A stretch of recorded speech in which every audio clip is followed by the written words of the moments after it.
No, I think it's amazing advice. I would say that at every stage of my career, had no idea what I was really doing. But if an opportunity is placed in front of you or you make the opportunity, I always say to people, go figure it out. My daughter, who is 25 years old now and has a wonderful job, she said to me last year, she's like, I have 7 people reporting to me now, and I'm only 25, and do I like I don't really know what I'm doing. I mean, she knows what she's doing, but Yeah, she's like, this is a lot of responsibility. And I said, the thing is, you're going to feel this way when you're 35, 40, 45, 50, 55, 60. It is, 65, if you're not, 70, 75, exactly. 80, 85. Me. That's right. If Yeah, you are not putting yourself in uncomfortable positions, you're not challenging yourself. exactly. And without challenging yourself, you're not going to be able to go after your dreams. So for Exactly. me, that has been a recurring theme throughout my career. And, the work ethic piece of it you just mentioned, which I think is really lacking in the younger generation. I would say that most of my opportunity is because I've outworked everybody else. I show up, I'm there, I'm the first person to volunteer for something. And, it's just, I think it is the most critical aspect of success, more than being smart, more than going to an Ivy League university. It is about showing up and doing the work and putting the hours in.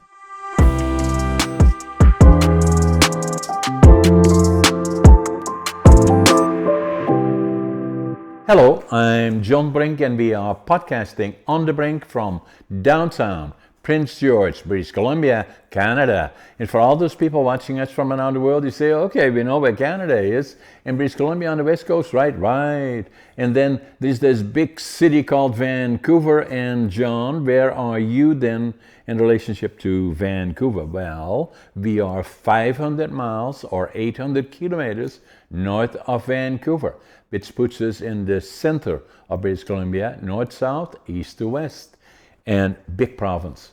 And then we have lots of timber, lots of forest all around us. We have, within 50 miles, we have 100 lakes all around us, and we have lots of friends, black bears, grizzly bears, caribou, deer, foxes, wolves, you name them. We have them all, and we call it paradise.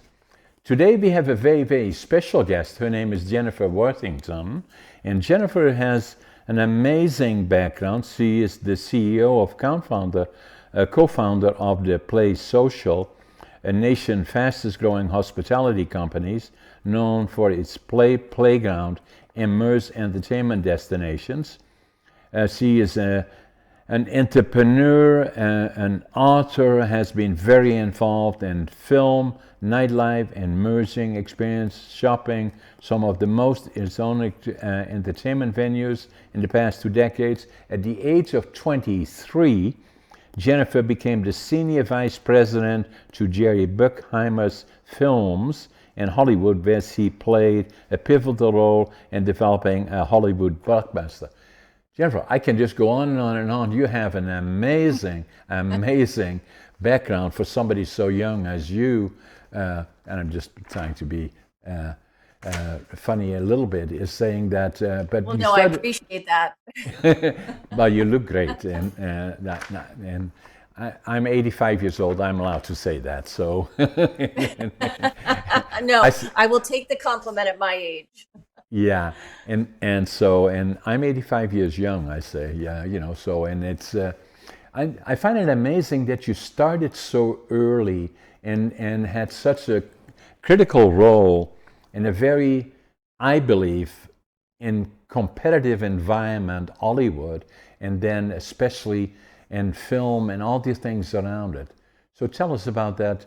Maybe just before we started this podcast, we talked a little bit. Your parents were in Seattle, Washington, close to the Canadian border, and my wife, myself, we have a place in North Saanich, only a stone throw away, and the west coast of the United States and Canada is amazing, as is the rest of North America, but in particular the west coast of, alongside the Pacific coast. So tell us a bit about your background, your education, and then you ended up in Hollywood, and then at an very, very young age became a executive vice president of a major production. Tell us about it. Well, thank you. It was great to be here. I did, as you mentioned, I grew up in Seattle, which, as we were talking about before the podcast, what an amazing part of the country. All the outdoor nature, and all the benefits of having a city at the same time. So I'd say that Seattle is probably one of the most extraordinary cities in America. So very lucky to grow up in Seattle. I was accepted to New York University Film School and USC Film School. I knew at a very young age I wanted to be in entertainment. At that time, I thought it was going to be film for my entire career, but that has since, of course, evolved as all of our careers have. So I went to NYU Film School. This was before the internet, and as my senior year, I just started writing production companies, asking if they had a job. I'd say I probably wrote 75, 100 letters, postal, stamp in the mailbox letters. And I think I got 3 responses. One of the responses, by the way, 2 of them were rejection responses. The rest just didn't bother to respond at all. And one person, I got a phone call from somebody named Lucas Foster, who became a long-term mentor of mine. And he called me in for an interview to be his assistant. And after 3 rounds of interviews, he did not give me the job, which was devastating because I had no career prospects. I had moved to LA, and I was really it was hopeless. I didn't know what I was going to do. I couldn't get anybody to respond to me. And as we all know, connections matter, and I had none. So about 3 weeks after that, I got a phone call from Lucas saying, I know I didn't hire you, but Jerry Bruckheimer's wife is looking for a personal assistant. I know it's not what you want to do, but are you interested in the job? So I said, you know what, why not? I am not doing anything else. I figured I might get my foot in the door. So I started working as her personal assistant. I was running errands, I was making reservations and returning clothes to Neiman Marcus and going to antique stores. She was she's the wife of Jerry Bruckheimer Films. Exactly. And exactly. So you got in the door as an assistant to his wife. So just continue. Doing personal errands. So after about 3 weeks of doing that, Lucas called me back and he said, I have this crazy idea. One of our executives is leaving. And would you be interested in not being an assistant, but just jumping into being a creative executive? Now, if anybody knows anything about the film industry, you typically have to be an assistant for somebody for 2 to 5 years before you can even be considered for those roles. So I would say that my entire career has been sort of a series of good luck, and I've taken the opportunity within the context of that luck. So I said, of course, I took the job. I was making $25,000 a year. And the rest was history. I made a conscious decision to work harder than everybody else. I had no idea what I was doing, really. But I got in before everybody else. I left after everybody else. And I made sure to insert myself anywhere I could to learn the business. And through a series, Lucas ultimately left the company and I got promoted into his job. And then at the time it was Don Simpson and Jerry Bruckheimer, and Don Simpson basically, and Jerry said to me, do you want to go produce a movie? And I was very, very young. I had no idea what I was doing. And they dropped me in New York and I produced a movie called Coyote Ugly. And it was just the most extraordinary. I had extraordinary luck around people that believed in me, that trusted in me, that decided to give me chances that I probably wasn't qualified for. And so I am forever thankful. Don is no longer with us, but I'm forever thankful to both of them for what they did to start my career. What comes to mind for me, Jennifer, is one of the foundation pieces in my life has been attitude. I'm always positive. If you're negative, stay away from me. Every morning when I get up, usually at 5:30, still now, I always make my bed. I always think I'm late. And so, and then passion. Whatever I do, I give it 125%, even now at 85 years old, young. And then the other one, work ethic. I work harder than anybody. And then the other part about success is that people suggesting to me circumstances made me successful. And then a lot of people say, how do you become successful? I say, success will come to find you. The question is, are you ready? And obviously, and if you're not, believe you are, because reach out, go beyond, dream big. I think That that's comes to mind if I think about you. No, I think it's amazing advice. I would say that at every stage of my career, had no idea what I was really doing. But if an opportunity is placed in front of you or you make the opportunity, I always say to people, go figure it out. My daughter, who is 25 years old now and has a wonderful job, she said to me last year, she's I have 7 people reporting to me now, and I'm only 25, and do I like I don't really know what I'm doing. I mean, she knows what she's doing, but she's like, this is a lot of responsibility. And I said, the thing is, you're going to feel this way when you're 35, 40, 45, 50, 55, 60. It is, 65, if you're 70, not, 75, exactly. 80, 85, me. That's right. If Yeah, you are not putting yourself in uncomfortable positions, you're not challenging yourself. exactly. And without challenging yourself, you're not going to be able to go after your dreams. So for Exactly. me, that has been a recurring theme throughout my career. And, the work ethic piece of it you just mentioned, which I think is really lacking in the younger generation. I would say that most of my opportunity is because I've outworked everybody else. I show up, I'm there, I'm the first person to volunteer for something. And, it's just, I think it is the most critical aspect of success, more than being smart, more than going to an Ivy League university. It is about showing up and doing the work and putting the hours in. And still for me, that is important. Although I own my companies, I started out with nothing, couldn't speak language, didn't know a soul, came from Northern Holland, came off the bus here to prove myself. I had a suitcase, 3 books, 2 sets of clothes, and I counted my money at least 2 times, 3 times, 4 times, and I had $25.47.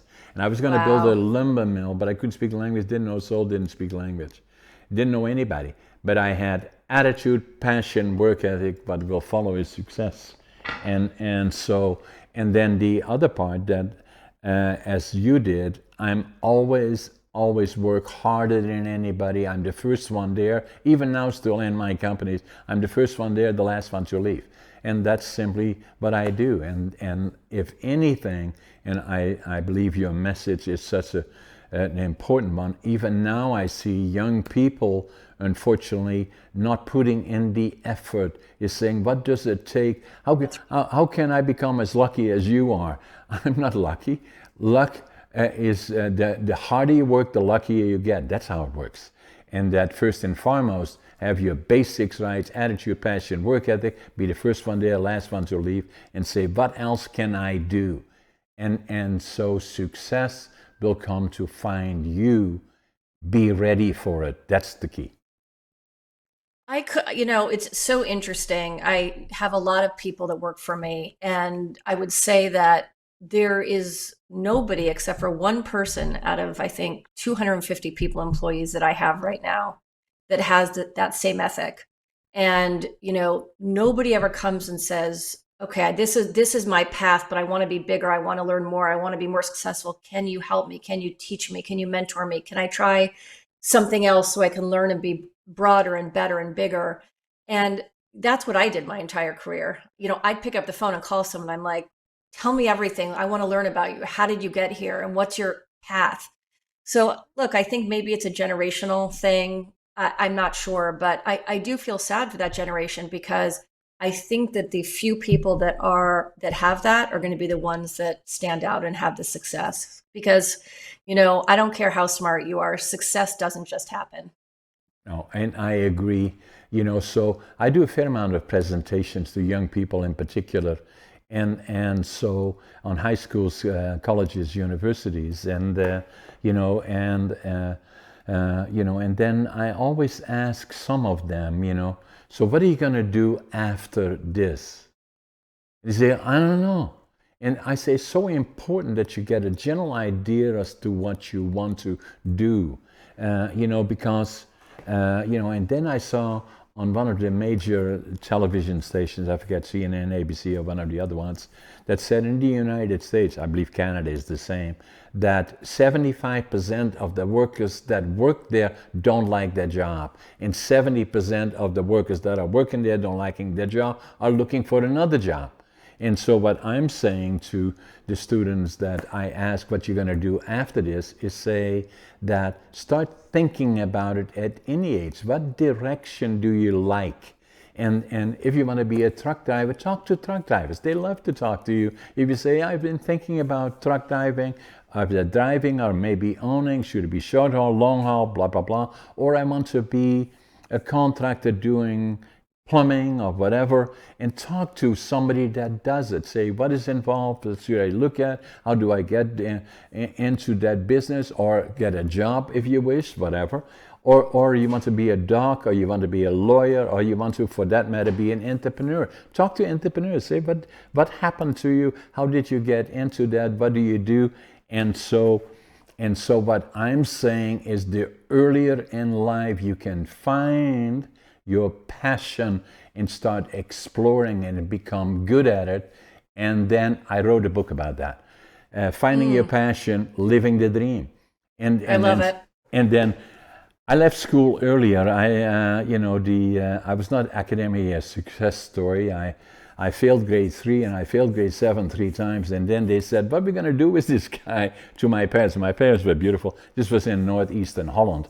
And I was born in 1940. During the war years, things were pretty tough. Still affected me so far too much that we should not have seen. Still affected by PTSD, the inner child, and a number of other things. But school was not good for me either. And so they said to my parents, send me to the mentally challenged school. And he said, no, we're not going to do that. And my dad had a friend that had a furniture factory and saying, well, maybe, and the teachers already said, in those days, people were not very sensitive to issues that made somebody difficult to learn or to pay attention, and mental diversities issues. And so they said, well, John, it won't amount to much, so, and we did exams or did tests, and the number was usually from 1 to 10, 10 being the best results, and then 1 not so good, obviously. And so, and there was a common practice that they read this in. Peter had a 9, and then Anna had a 7 or an 8, and then John, as usually, had a 0. And so, and it was not good for self-confidence and a lot of things, but I believed in me that I was just as smart as the other ones.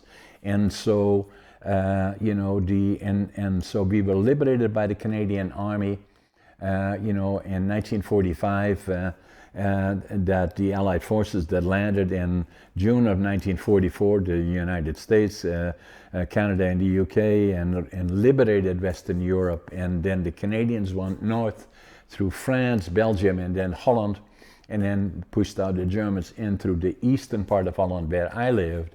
And we saw far too much, as I said earlier, that we should not have seen, but it made such an impression on me that the Canadians became my heroes. And so that I knew as I grew up, I wanted to go to the land of my heroes, Canada. And it took me till I was 24 until I did. And I wanted to start with nothing. And then knowing that, proving to me, not to anybody else, that I was just as smart as anybody else. And then what did it then to me is finding my passion. So at 12 and a half years old, I want to become a laborer, and I'm proud of that today, in a furniture factory. And now, nearly 73 years later, the question would be a fair one. Say, hey, John, are you living your passion since you've been working for 73 years? I say, every single day, even now still. And so if I get up in the morning, I look outside and say, it's paradise for one in the land of opportunity. We are so lucky, so fortunate in North America. And if you have lived through it like I did and see the effect on families and all the other things that happen, if there is war, it's not a question once the war is over, everything goes back to normal. No, it doesn't. It may take generations before everything gets back to a form of normality. But we are so lucky in North America, Canada, the United States, and Mexico, for all intents and purposes, together are the leaders of the world in terms of free enterprise and opportunity. And that's what I Yeah. like about it. No, you're exactly right. We especially in today's world, looking at the news every day, we have so much in front of us, and it's just ours to take advantage of. Exactly. So bring us back to Hollywood because so now by the time you were, had the opportunity, you were still very very young even at that time, Jennifer. And how Very did young. and then it was also already starting to become an industry somewhat in a transition, right? Well, when I was there, actually, it was not transitioning yet. We were sort of in the heyday of big budget movies and the studios, and a lot of opportunity at that time. I think it was after I left that it started sort of going downhill. This was pre-streaming, pre-TV, pre-every, not TV, but Yeah, where yeah. film was still king. Right. But I got married, I had a child, and we made a decision that I was going to take a break because I was working 7 days a week, you know, 14, 15 hours a day. My husband and I made a decision that I was going to take a little break while my daughter was very young as an infant. And as soon as I started doing that, I was sitting at home watching Oprah Winfrey changing diapers and grocery shopping every day, and I wanted to die. I had never not worked my entire adult life, and I found it very, very difficult. So I was living in Las Vegas at the time. My husband was working there, which was part of the reason we were transitioning out of LA. And the movie Coyote Ugly that I had produced was about to come out in about 6 to 7 months. And I said to myself, wouldn't it be cool to open a bar like this on the Las Vegas Strip with, a $30 million Disney marketing campaign behind us? I've never opened a bar. I never worked in a restaurant or a bar, didn't know anything about hospitality. So I met a friend in a mommy and me class who had another infant the same age. And she said, oh, you should talk to my husband about this. He also didn't have any experience doing this, but we teamed up. We went, and he had some connections in Las Vegas. So we were able to get in the room with some of the hotels at MGM. And wonderful president of New York, New York, a man called Felix Rappaport, got in the room with us, and he's like, I love this idea. We have a terrible space that we're going to give you. No, we can't lease it out to anybody, so we'll give it to you. And we were off to the races. It was something that never would happen in today's Las Vegas. It was sort of a handshake deal with no When experience. No, when was it, Jennifer? it was in the year 2000, end of the year 2000. Okay. And we opened up the bar 2 months after 9/11, which was suboptimal because obviously a lot of the flights were canceled, right? There was a fear of flying during that time. But it was so successful that the first week we were open, our safes weren't big enough. And so we were literally taking the cash, shoving it in our shirts, running it across to our office, putting it in there because we just had no idea about the level of success we'd have. And so we thought, wow, this is easy. What a great business. Yeah. It isn't. Coyote Ugly was sort of a unicorn, I would say. We opened up many more concepts in Las Vegas after that, which some of them worked and some of them didn't, but it certainly wasn't the sort of very special, extraordinary success of Coyote Ugly. We were doing $20 million a year out of a 1,900 square foot bar. So Unbelievable. it was just this magical moment. And then I ultimately sold the business back to my partners in 2007 when I had an opportunity to build a very big project in New York, which was not a success.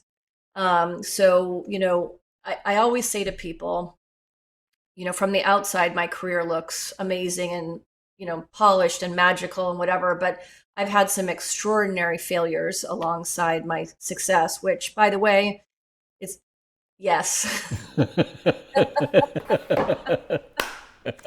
Yeah, I mean, and it's interesting because people always say your failures teach you the most. And while they're very unpleasant to go through at the time, you really do learn the most from your failures. So when you were telling that story for the people that are maybe listening to us, and obviously I showed you something that made you smile and say that's what I showed you is against all odds. The first book that I wrote, it's not about my success, but all the ups and downs along the way. And that's what I was showing to you when you said yes. So anyway, so I just had to interrupt No, you it's for, true. yeah. So I had a very horrible and public failure that, I lost some investors a lot of money, and some of those people were my friends and family. And it was just a really, really difficult time. And when I was coming out of that time, I was trying to figure out what to do. And a very good friend of mine, When was it about uh, time? right around the financial crisis, around 2009, Yeah. that led into it. And then also we had a very unfortunate, horrible event happen at our venue where somebody, one of our employees, killed one of our customers. Ooh. So again, just a horrible, horrible time, events that happened that were sort of outside of our control, but they Right. still happened. And Yeah. ultimately it's your business. And Exactly. so a very good friend of mine had an idea for me to get back into the entertainment business. So I started a children's entertainment company called Little Angels, and Hearst acquired the company. And I went out and built that business with Roma Downey and Mark Burnett. And that was a really interesting couple years. And New then York? MGM in New York. Yeah. And then MGM called and they said, we're looking for a certain kind of entertainment concept, like bring us some ideas. And that's when we came up with this concept for Play Playground. And that's what Play Social is working on now. So that brings us to today. Today. And that is now you're the CEO of Play Social. That is the foundation. And that's located in Las Vegas? We have a location in Las Vegas, which was our first location. And then we just about 3 months ago opened in Nashville. So what is it? Tell us about it, what the concept is. Play Playground is an immersive hospitality experience. It really makes our customers feel like they've been dropped into a game show starring you. The genesis of the concept was that people are looking for experiences and something different to do. America is lonely. 50% of people claim they don't have a single friend. We're all addicted to these things. People are coming home from work. They're going on social media. They think that they have relationships because they're scrolling on Instagram. Same in And Canada.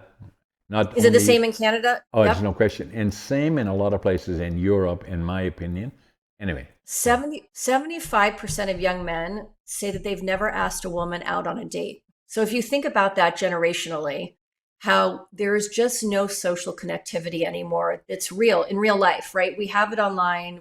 Yeah. We think that it's there, but it's not real. Right. So I said why wouldn't we go out and create a experience that has a bar and a restaurant, but it's more about bringing people together. Right. And I said, why don't we bring people together through play? Because, the best times of our lives are the joy of when you were a child and you'd run onto a playground and you'd go to the swing set, to the slide, to the monkey bars. And I'd walk up to some kid I never knew and be like, hey, I'm Jen. And all of a sudden you're best friends. And so we set out to design games and social interaction and social environments that would encourage that kind of interaction. Since we've been open in Vegas, we've had 6 proposals of people that have met there. We initially were 21 plus, so it was definitely an adult destination. But we had so many families trying to come in saying that we're looking for things to do with our teen children because obviously the teens don't want to go to family entertainment centers anymore. They've matured out of that, but there's not really anything to do with their families as a way to bond. So this year we just started allowing 13 plus during our daytime hours, and we're still 21 plus at night because we wanted to create an environment for adults to have fun and be kids again. I like that idea. So what time does the night start? Is it 6 o'clock, 7 o'clock? 7 p.m. 7 p.m. Okay. So what we did is, we designed these games and experiences. We have a heavy tech stack behind the scenes, but everything is tactile.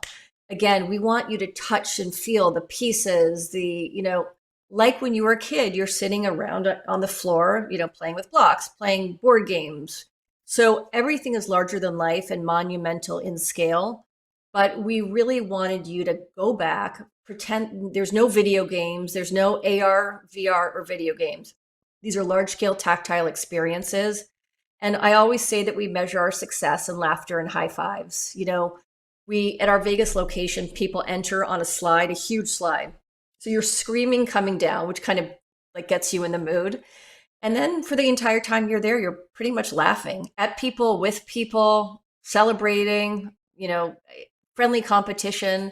So it's really a time that for 90 minutes you can, escape your everyday life. You're not thinking about your bills or fighting with your spouse or, your boss or your terrible things at work. It's really a time to reclaim your joy of your childhood. So it starts then. So this is the model. So, okay, we need a location. So you have the location that includes the slide and all the other things. And so what time does it start for the 13 and younger?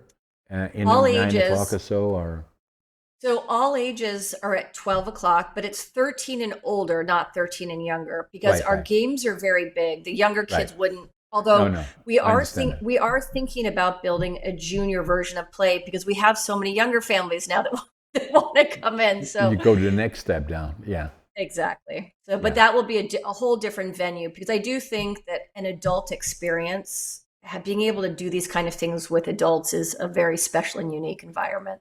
So that starts at 7 till when? Till 2 a.m., 3 a.m., depending, Oh my. when the last customer leaves. Okay. And so when did you start that? Was it before COVID or? No, actually, that's a funny or not funny story, but we were getting ready to sign a lease on March 8th of COVID year.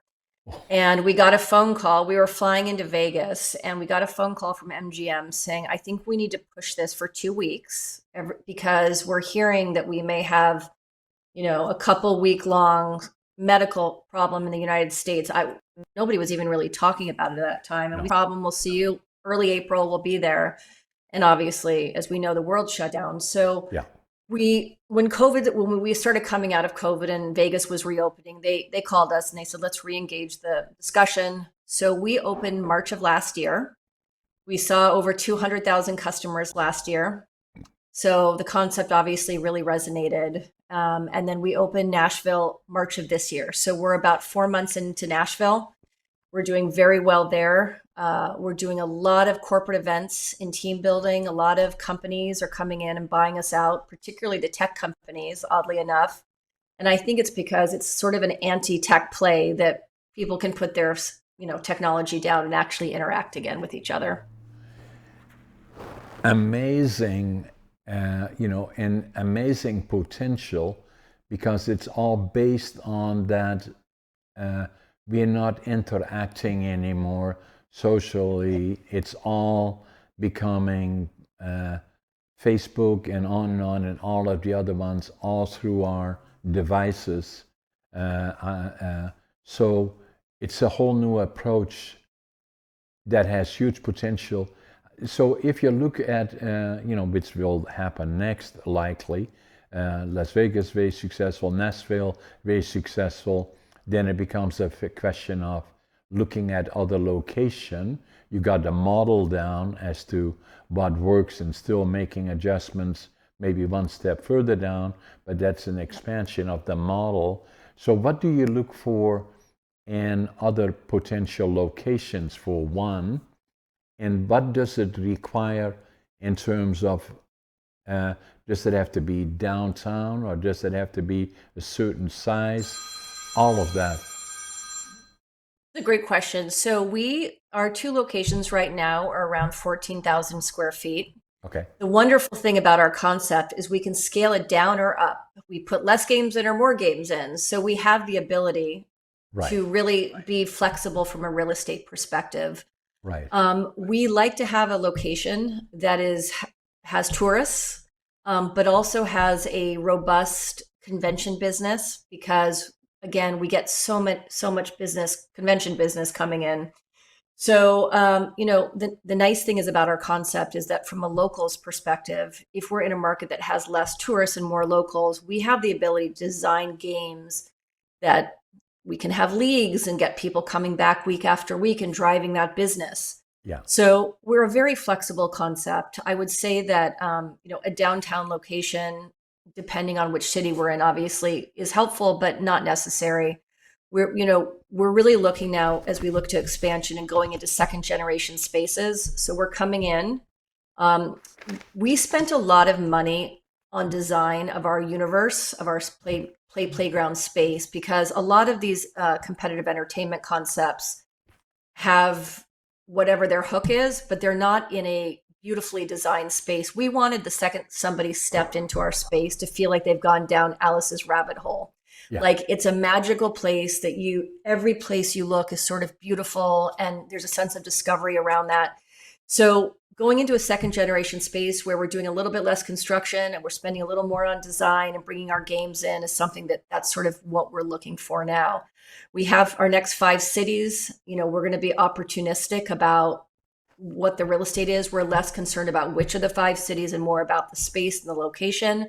And then we're talking about international licensing deals now as well, specifically right now in the Middle East, in Dubai and that region. We think we're going to do very well over there. We really believe in play as a way to break down social barriers. So, we have the ability to connect all of our locations for competitions. So in Dubai, you'll be competing against Nashville and Las Vegas. And we love this idea of connectivity through play. Yeah, and that is so unique, because what's happening on social media is just the opposite of that. Right. There is no play, and there is no direct involvement.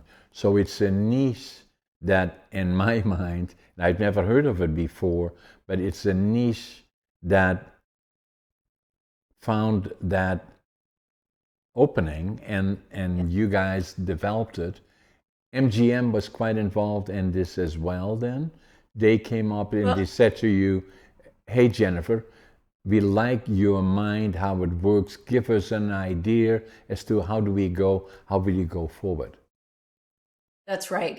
The executive, the president of sports and entertainment, George Kliakoff, was the person that bought my last company when he was at Hearst. Right. So he is a longtime supporter and friend, and yeah, he said, bring us something. And everybody loved this concept of play. And if you think about it, John, how do people in their 20s and 30s meet people anymore?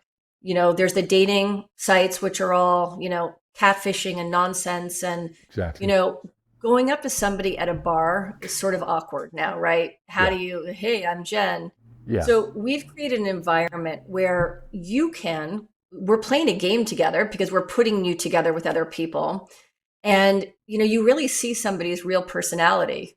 I'm a little bit more competitive. Probably my family would say not in a good way, but I get really nasty when I'm playing because I want to win. Yeah. And so you really understand people's true personalities when you're in a competitive game environment. Yeah. But the key now is, how do you, as you said, the traditional ways of getting to, when I was younger, meeting people was either through social settings of some description, and including bars, if you wish, or but also other social settings where you played something or another, and that doesn't for all intents and purposes, exist anymore the way it did. And I find it interesting that you said that 75% of the people have not asked a girl for a date, and guys, that is amazing. I did not, astounding it is the right word. I did not realize that, but it shows that, so that particular, you found a niche in that part, but other parts are there to change that away from what we're doing now.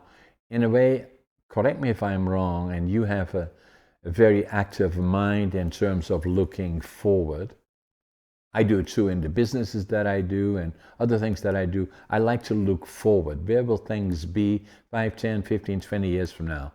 And saying that I found that for all that reasons, likely, that I started 5, 6 years ago, 7 years ago, blogging a lot, of trying to get social interacting, not mass interacting like at the beginning of Facebook and some of these other platforms, and then that worked, and then I went to the next step in a very, very small way, working with a local television station, and we did then a form of interacting with interesting people in the region.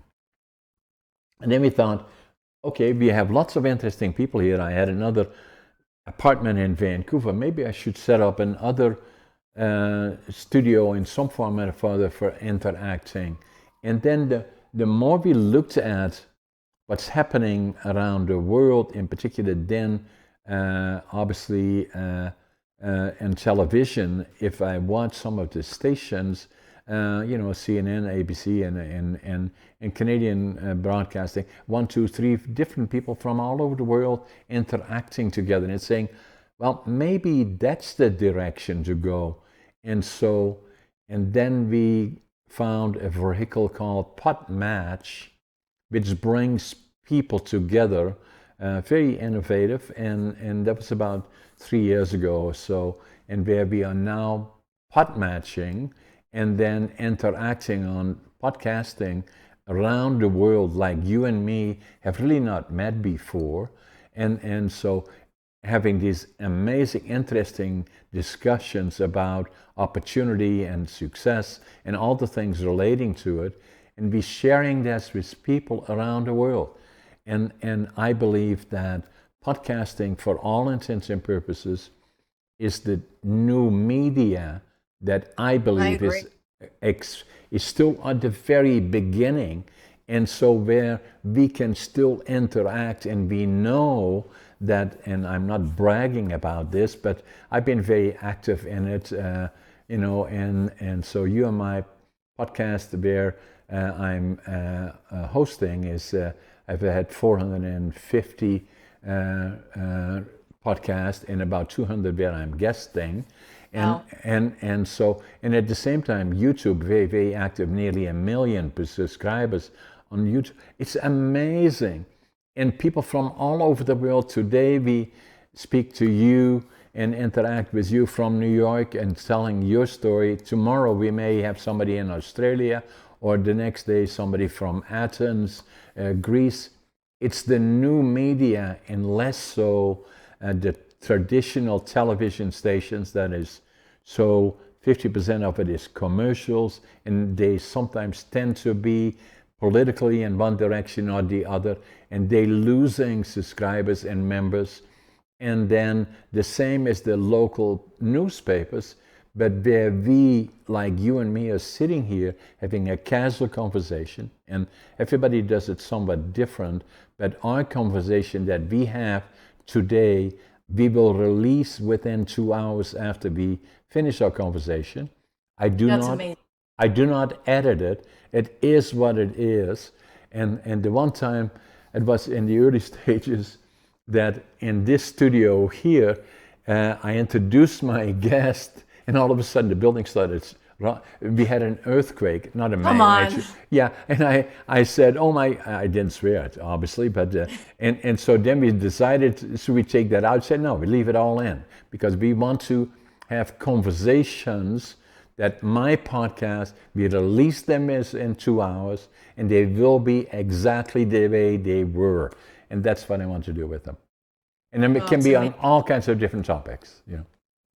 But I agree. I mean, the medium really gives access to people worldwide and insight into something, especially something that maybe is very specific that, just running around Google isn't going to give you that human story around it. So I love it. I love what you're doing. I think it's extraordinary.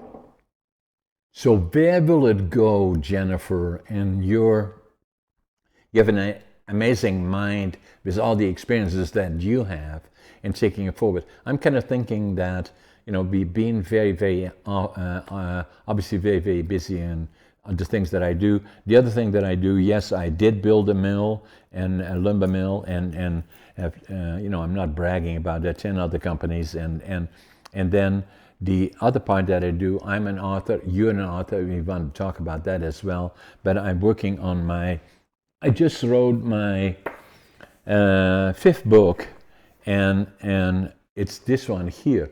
It's $1 billion communication. It's all about communication skills. Is the most Amazing. important, and that's the point that I'm making. The $1 billion is the title for the book is that what got them there and why, and what it is, in my opinion, something that we lack of is becoming good communicators in all segments of life, may it be in relationships, may it be in trying to build a career, may it be in business, in all the things that you do. I find it always amazing that over the years I've been involved in businesses, numbers of them, sitting on boards of directors, and I find it amazing the lack of communication skills and the challenges that it creates is a challenge that I believe none other than coming back to the foundation, attitude, passion, work ethic, as you said as well, is that becoming a good, effective communicator critically important. I think as parents, I don't know if you have kids, but I think as parents, one of two, how it is critically important to teach your children how to argue, how to speak in front of people, to have that kind of presence in a room with other people. We always, with my daughter, we would always bring the newspaper and have her present 3 current events every night at dinner, even when she was quite little. And then when she was at university, she took some classes that were really about presentation, and whether the topic was less interesting, but I do think that you cannot be successful in life if you can't communicate properly. And it's not about being a salesy or having a sales kind of background. It's really about the ability to communicate your passion, and make a case, and being able to end your case. So I totally agree with you, and I think that also applies to writing as well. Although with AI, it's a little bit less important for the written skill. But in the last 10 years, it was astonishing to me how few people could actually write. On the other hand, I think writing it may help us that AI, as it is expanding, it will become an extremely important part of life. There's no Totally question agree. about, even more so than computers, likely.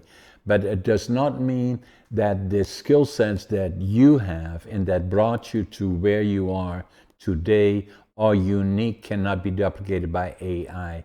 The same, I can say it for myself, the skill sets, the determination, the get up and go, and the driven will not be duplicated by AI, but AI will not be successful unless they have those kind of individuals driving it forward. And so people that say, well, there is no more opportunity, yes, there is, but the doors It's are just different now. different. It's Yeah, different. it's different opportunity. Recognize it, and success will come to find you, as it did with you, as it did with me. Yeah. So, That's sorry. exactly right. And I also think, for my business, is we're driving into a more tech forward, tech future. The people are going to need and crave still human experiences, right? So creating those human experiences on a go forward basis, I think are going to be more critical than they are even now. I agree. So the other thing that you did, you wrote a book, and can you share that with us, what you did? And It because was, writing books is I not would, easy. well, it was a book about Las Vegas for Asaline. They have a series of books called In the Spirit of, with all the great cities around the world, and I wrote the book for In the Spirit of Las Vegas. I am very passionate about Las Vegas. I looked at it as a love letter to the city. It's the only city in the country that reinvents itself every 7 years. There's a new skyline and new buildings, new you're knocking buildings down. It really is an extraordinary town, unlike any other. So I was very lucky that Asaline gave me that opportunity. And I'd love to write another book someday. Yeah, so and as you think about Las Vegas, that is also unique again. In all the years that I've been there probably a dozen times or so, in different times. It is always totally changing from what it was before, and it takes that innovation and those entrepreneurial thoughts in particular that change it from totally making it totally different. And and even now again, Las Vegas is are there as many people going there as there used to be? And if not, No, why is that? I have to say that we have the last 4 months since the tariffs were announced have had a huge, huge, huge decline in visitors. And I would say Canada's not coming, our European visitors not coming. So I think, the city is seeing a fairly significant decline on the whole. I would also say that Las Vegas has had we might need a little bit of a reset because everything on the strip has gotten so expensive. Yeah. $17 bottles of water and $14 slices of pizza that, even 10 years ago, the Las Vegas visitor, you had the ultra luxury experience, but then you also had the opportunity to not spend that, but have an extraordinary trip. And the Las Vegas Strip has gotten away from that a little bit. So I think that that's a pendulum. I think it's going to swing back. But we really, really are desperate to get our Canadian neighbors to come back to the Strip. We miss them. We're sad about everything that's happened the last couple months. Yeah, it has been difficult without going into the politics of things. Obviously, for me and my companies, we do a lot of business with our friends in the United States. As I said earlier, is that the United States has been playing a major role in my life because, as I said earlier, I was born in 1940, and just before the Second World War started, and things were very, very difficult. And I remember my parents were married in 1938, and they were in love and fairly quickly had a boy and a girl. And in early 1940, my mom was pregnant with me, and they were in love. And then the dictator Adolf Hitler decided that Poland should be part of Germany, and then it became obvious that he would then take his direction towards Western Europe. And then my dad was called into the Dutch army in April of 1940, and for 5 years, the last they heard from him is when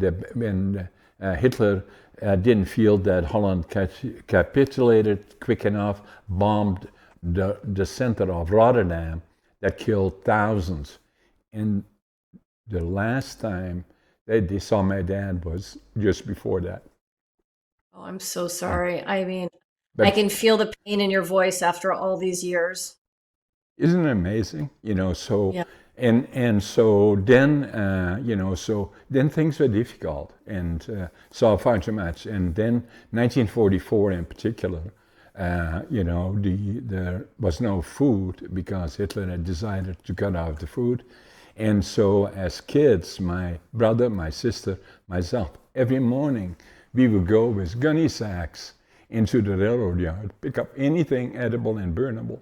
And so the reason that we did as kids, because they wouldn't shoot us, but they boot us one, and the following day we were back And then, for obviously saw fragments that we should not have seen. And then we were liberated by the Canadian Army, as I said earlier, on April the 12th, 1945. Made such an impression on me, I would go to the land of my heroes, Canada. But the other part that I believe in, that's the point that I really wanted to make, is that,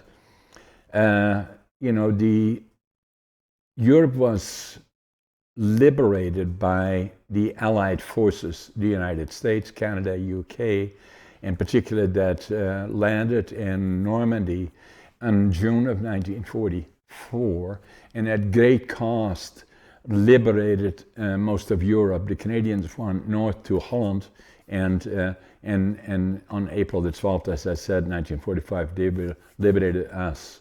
And it's, but it was the Allied forces working together for democratic rule more so than anything else. A lot of times now, what I say, we are so fortunate living in North America. If you look back to what happened in Europe, even now, in the Ukraine comes to mind, obviously in the Middle East comes to mind, and then democratic rule, that is the foundation of the United States. That's has right. Always been. We have challenges now, that will pass as well, but 250 years ago approximately, when the United States became the United States of America, bringing together all the colonies into one group, and then wrote the Constitution that said, we the people are the United States. And they became a form of democratic rule that became an example for the rest of the world. And I believe that if we look around the world, we look at Russia, we look at China, we look at North Korea, we look at Venezuela, Cuba, and I can go on and on and on. We are so fortunate, but to stay that the foundation of the United States in particular as being the leader of the free world, together with, in North America, with Canada, the United States, and Mexico, together can not only be very powerful for opportunity, whatever aspire, what we dream of, what we want to be, an example to the rest of the world, and help those that are less fortunate.